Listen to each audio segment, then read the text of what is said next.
Следуваат најновите светски вести во Flash International. Останете со нас. Вчера се одржаа парламентарни избори во Северна Кореја.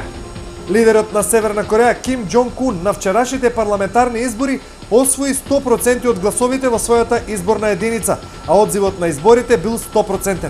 Со тоа Ким Џонг Ун, кој има серија највисоки титули во земјата, вклучувајќи ги врховен командант на вооружените сили и председател на Националната комисија за одбрана, сега стана и пратеник во Врховното народно собрание.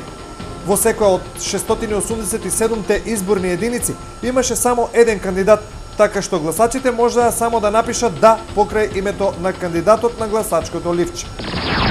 Ердоган неточно ја пренел содржината од разговорот со Обама.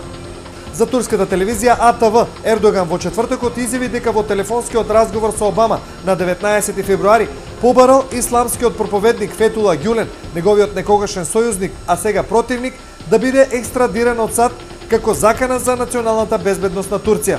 Според Ердоган, Обама реагирал позитивно на оваа молба, изјавувајќи ја примив пораката.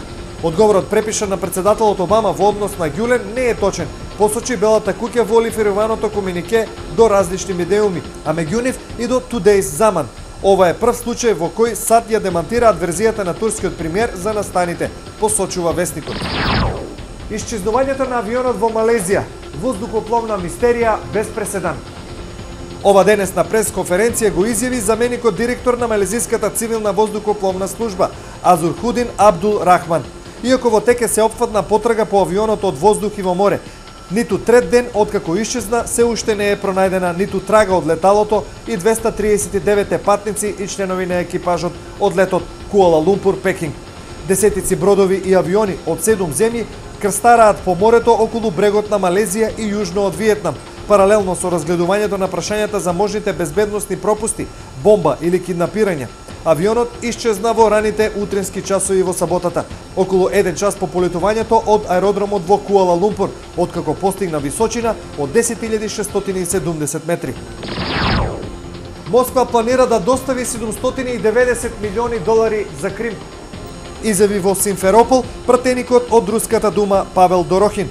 Руската влада предвидува голем буџет од околу 40 милиарди рубли за подршка на развојот на економската инфраструктура во Крим, истакна Дорохин. Во Украинската автономна република Крим на 16 март ќе се одржи референдум за приклучување кон Руската федерација, кој од Киев и Западот е прогласен за нелегитимен.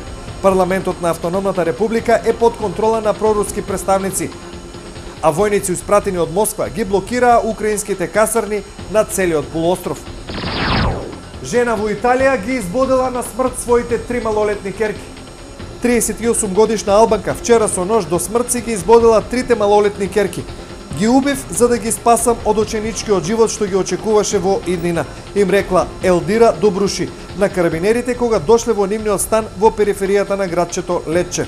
Таткото на девојчињата, Башким Добруши, завчера тргнал за Албанија, а за трагедијата го известила албанската полиција веднаш по симнувањето од траектот во Драч.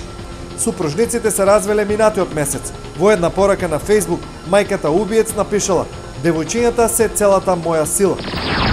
Ова беа вестите од светот. Останете со нас. Следуваат вестите од регионот на ТВ Стар. Довидување.